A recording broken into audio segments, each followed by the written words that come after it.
I'm sure everybody in this room is probably about as much shock as I am right now, but I feel good. I played, I would say, pretty well the first 2 days. No bogeys around here, is getting some good breaks and playing some pretty good golf. So, my mantra all week's been to get the ball in the greens as fast as possible.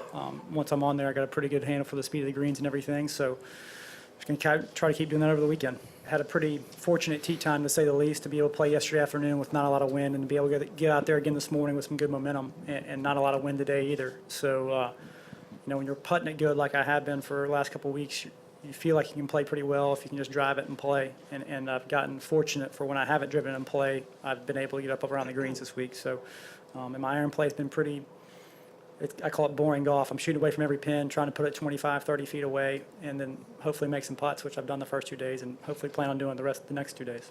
You got to kind of embrace it, realize that you're going to get good bounces, bad bounces, but you don't really expect the worst and hope for the best, and I try to do it the first 3 times around here, but unfortunately I was still too used to playing American golf, still too used to trying to play at pins and hit shots I probably shouldn't hit, and this week I'm doing a much better job of hitting, even if I have a sandwich in my hand, hitting it 20 feet, 30 feet away from it, just to make sure that I don't put myself in a bad spot.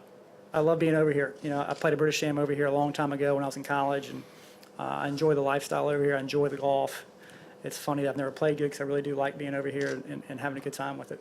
We had into the wind off the left on the first 4 holes, which is the toughest wind, I think, for those 4 holes, and we had into the wind on the back 9. So it's kind of unfortunate wind switch, but it was blowing 5 miles an hour, 10 miles an hour. That's nothing over here. I take that happily every day. So I was not going to complain about that at all. I feel like the reason why I knew I was going to play well this week is I had from the first day I stepped on these greens, I had a great feel for the pace. I feel like these are the best greens I putted on at a British Open. They feel almost like Poana back in the States, very similar to that. And when you have good pace, you're not really worried about hitting it too close, because you can hit it 40 feet and get 2-putt it and get out of there. So I think it's a big reason why I played so well. I've got a cushion, which is nice. I don't have to play the best golf over the next 36 holes. I've got to play pretty good golf, but maybe not the best of anybody. So that's always nice to have. That being said, I'm going to go out there and try to do the exact same things I did the first 2 days, and hit a bunch of greens and make a bunch of putts and try to extend my lead as far as possible.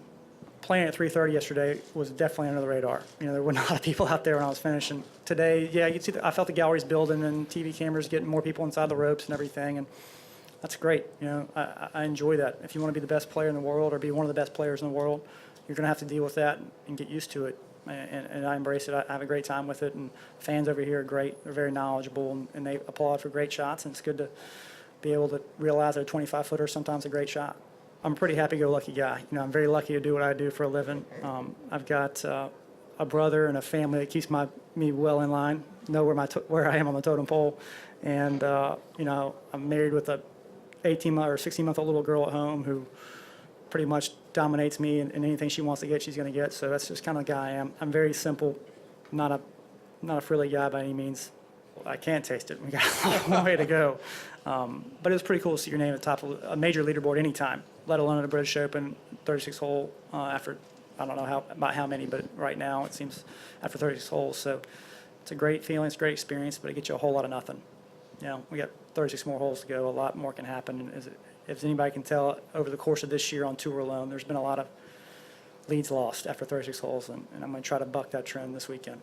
We've got so much golf to go. Literally, if it's blowing sideways tomorrow, no lead is safe, and the same thing will be said for Sunday.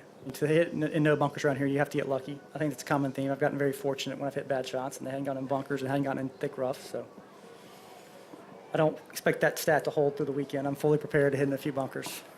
Getting back to the Watson thing and emulating him and trying to, he was just such a great champion. Watching him play British Opens and the way he handled himself and the way he was able to make that stuff happen, it seemed like every year here was phenomenal. And talking to him about it, as the more I've gotten to know him, he really does embrace his lifestyle. He loves coming over here, loves being around the people, loves eating the food, loves being here. And so if it works for him, might try to emulate. If one guy you're emulate, might try to do that.